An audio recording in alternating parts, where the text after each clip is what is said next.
Meters in downtown Los Angeles could mean change for the city's homeless. We'll take a look at the new program. See It Live is next.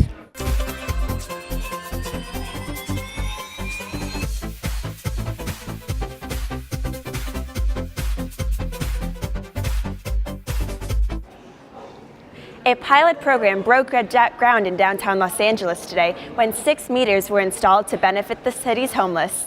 Good evening, I'm Allegra Miller. And I'm Drew Jones. Annenberg Media's Charlotte Scott was at the meter debut and is live in the studio with more. That's right, Drew. City and county leaders unveiled donation meters in downtown, hoping to create more revenue for the city's rising homeless population. 2 meters are installed in Grand Park and 4 others are scattered throughout downtown. The revenue will go to C3, a Skid Row-based program that involves the city, county, and local nonprofits. This is a way for people to give, and it's going to be right before them when they're walking down the street should they see these meters. Hope is that you put them in places where there'll be a lot of foot traffic, because then people will see it, and hopefully maybe even around the metro stations. So if they walk by and they see a cute little smiley face, they're going to say, "What is that?" And people have already been doing that, and it's nice because it's a way to give back. So here's, if you have change in your pocket, or if you want to use your credit card, you can donate as much as you want. My hope is that we can have this done in all of our cities in the county. Annenberg Media's Sophia Bosk is live downtown in Grand Park, where the donation meters are located. She spoke to some residents in the area and has more for us now. Sophia? Thanks, Charlotte. I'm here in Grand Park in downtown Los Angeles in front of the playground where they installed this bright orange meter earlier today. The meters were brought to Los Angeles after their success in Pasadena. In 2014, they installed 9 different meters in the city of Pasadena. And according to their director of housing, Bill Huang, in 2014, in that first year, they raised almost $4,000 and twice as much in the second year. The cost to install one of these meters is $3,500. And this meter right here was sponsored by council member Jose Huizar. We spoke to residents here in LA in Grand Park earlier today to get their thoughts on the new meters. I think it's a great way to just kind of give away spare change that may just go to waste anyway and have it go to a good cause, depending on who's managing the funds that actually get deposited in there. There's a lot of homeless which kind of people get overlooked, so it's bright and orange, so besides just the money, maybe it'll kind of make people think more about what can be done to try to help people that might need help. So there are actually 2 meters here in Grand Park, the one right here, and there's another one just up the way. They're also going to be installing 3 more meters in the city of downtown Los Angeles. So there will be one in El Pueblo, one near the St. Vincent Jewelry Center, and there will be a 3rd one just outside the lobby of Hotel Alexandria. So these meters here take both coin and card, and the Real Change movement and the city of Los Angeles are hoping that these meters will both raise awareness and take us a step forward towards tackling the issue of homelessness. From downtown Los Angeles in Grand Park, I'm Sophia Bosk. Back to you in the studio. Donation meters may be new to downtown LA, but it's not the first Southern California city to test the program. Pasadena introduced 9 meters back in 2014, and the results have been promising. People are looking for ways to contribute, and every year the amount of money that gets contributed has increased. In fact, I've only seen the results for the first 2 years. The 3rd year, we're just collecting the results right now. But for the first 2 years, the money doubled from year 1 to year 2. The city's homeless meter profits totaled $12,000 in their first 2 years, which helped 20 people find permanent housing. One resident says the program is an alternative to giving money to panhandlers. This way I know where it's going, and I'm not accidentally supporting a drug habit or possibly alcohol abuse, and I feel a little bit better. Downtown LA is not the only city to follow Pasadena's example.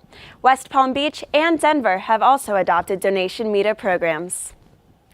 Now, the funds are much needed given that there are more than 50,000 homeless people on any given night in Los Angeles. Homelessness in the city is at an all-time high.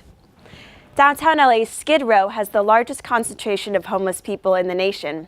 More than 17,000 people live and sleep on the neighborhood's public sidewalks, in tents and under tarps. According to the Los Angeles Homeless Service Authority, the number of homeless people in LA County rose 23% from 2016 to 2017. There are now over 57,000 homeless people in LA County. One of the fastest growing homeless populations is 18 to 24-year-olds, and this group grew by 61% over the past year. In his first year on campus, Provost Quick identified challenges the community around USC faces. These so-called wicked problems include homelessness. The past year, the university has created several initiatives to combat this issue. Some of the university's initiatives include student volunteer programs, helping with the LA County homeless count, and finding solutions for the affordable housing crisis. Dental students provide free services to patients on Skid Row.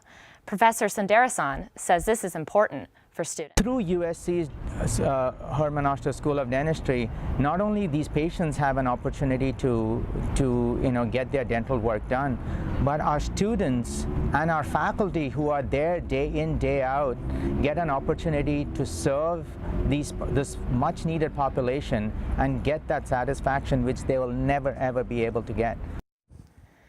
USC students have also been working to help the homeless. Share a Meal is a student organization that uses a food truck to bring meals and supplies to people in need.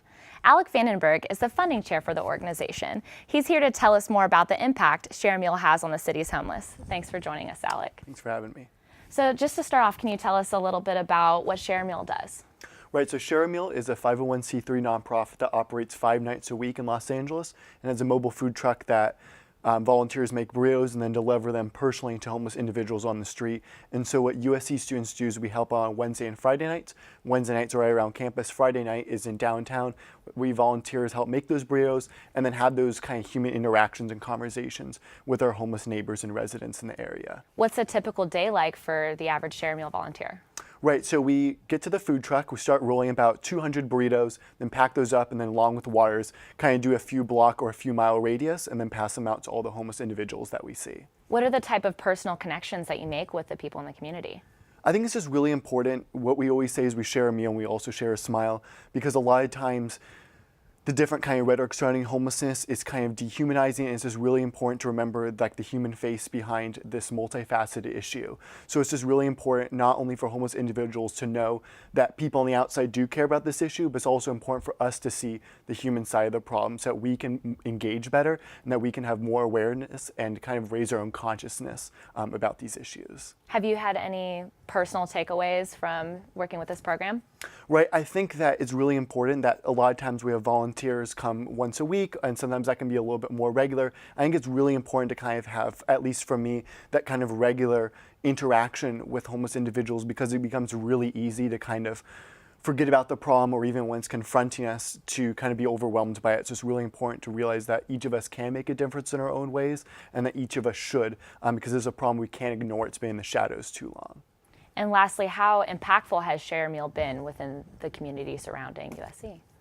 I'm really excited that we have more of an emphasis on the USC community. We have tons of great volunteers. We've had hundreds and thousands of students even in the last few years come out and volunteer with us. So I think it's really important that we expose as many USC students to the issue of homelessness and kind of give them tangible experiences of not only trying to help out, but kind of, again, see that human side of homelessness so they can take those experiences and then engage with the homeless in their day-to-day lives and hopefully think about that with their career paths and the rest of their time at USC. Well, Alec, thank you so much for being here and telling us more about Share a Meal. And if you're interested in volunteering, make sure you visit our website, look up USC Share a Meal, and we'd love to have you volunteer on Wednesday and Friday night. Now let's hand it off to Allegra, who has more on how Measure H has impacted the Los Angeles County. LA voters passed an initiative last year to help the homeless. Annenberg Media's Trevor Sohaki looked into what Measure H has accomplished so far.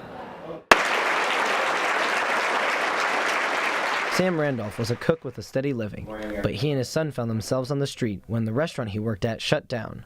When Measure H passed, it gave him a second chance. Everything that the county is doing, I really just applaud, and I want to thank from the bottom of not just my heart, but my son's heart as well. Today we're thriving in our one-bedroom apartment. He's getting good grades in school, and I couldn't be a much prouder dad. LA voters passed Measure H last year. The quarter-cent sales tax funds anti-homeless initiatives. According to county data for the past 6 months, the funds have helped keep people in homes, provide mental health services, increase employment, and decrease substance abuse. Since the passing of Measure H, LA County has touted its successes, especially citing the ability of institutions such as the Department of Mental Health, the Homeless Service Authority, and behind me, the Corporation for Supportive Housing's ability to cooperate and solve a problem. But some county leaders say that success is still a long way off. I think it's going to take a while because it's hard to convince people that this is something that they have some skin in the game in. And we have to build that trust and we have to educate people. And I think once we do more of that, I'm excited that more people will come on board. As more volunteers help out the community, more people like Sam Randolph can get back on their feet. For Annenberg Media, I'm Trevor Sahaki. The Midnight Mission is the oldest human service organization in Los Angeles. Every Thursday, the shelter hosts Art with a Mission. It's a program that showcases artwork created by the city's homeless.